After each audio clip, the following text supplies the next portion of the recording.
જય શ્રી રામ અને જય માતાજી ઓલ ડાયરો. કેમ છો મિત્રો? આઈ હોપ કે બધા મજામાં હશો.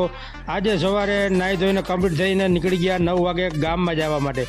ગામમાં માયરું લીવર અને નીકળી ગયા ગામમાં, અને ગામમાં જતા ત્યારે રસ્તામાં આવી ગયું રમાનાથ ધામ. માં અંબાના દર્શન કર્યા, મહાદેવના દર્શન કર્યા, ગાયત્રી માના દર્શન કર્યા, ગણપતિ દાદા, હનુમાન દાદાના દર્શન કરીને બૂંગીઓ વારીને આપણે ઉપડા ગામમાં ઉપડતા જ આવી ગયા મોટા ઉંબાડા, અને મોટા ઉંબાડાથી કંઈક મેં રીતે લુણી વાવ ને લુણી વાવ કામ પતાવીને આપણે નીકળી ગયા હાપડ તરફ. ને હાપડ આવ્યા અને આપણે લાગી ગઈ તરસ, એટલે ઠપકાઈ એક સોસિયો ઠપકારીને કામ પતાવીને વળી પાછા ઘરે આવી ગયા. ત્યાં આ લોકો જોઈ લો ટીવી જોતા હતા, નાચ રમકડા તો ઠીક, આ મને રમકડું સમજે છે એવું લાગે છે. જો એ ક્યાંક ગીત ગાવ, પછી ગીત ગાયું મેં એને હાટું, ને પછી હુઈ ગયા. હુઈને ઉઠીને કમ્પ્લીટ થઈ ગયા, અને વળી પાછા આવી ગયા દીપાની હોટલે કહુંબા પાણી કરીને નીકળી ગયા ગામમાં આવતા જ આપણે હોન્ડામાં પડી ગયું હતું પંચર, અને અક્ષરમાં આવી ગયા પંચર કરાવ્યું અને થોડી ઘણી સર્વિસ કરાવી. ત્યાંથી આવી ગયા આપણે પેટનો ખાડો પુરાવા, ગઢવીની દાબેલી ખાવા. વિડીયો સારો લાગ્યો સબસ્ક્રાઈબ કરજો.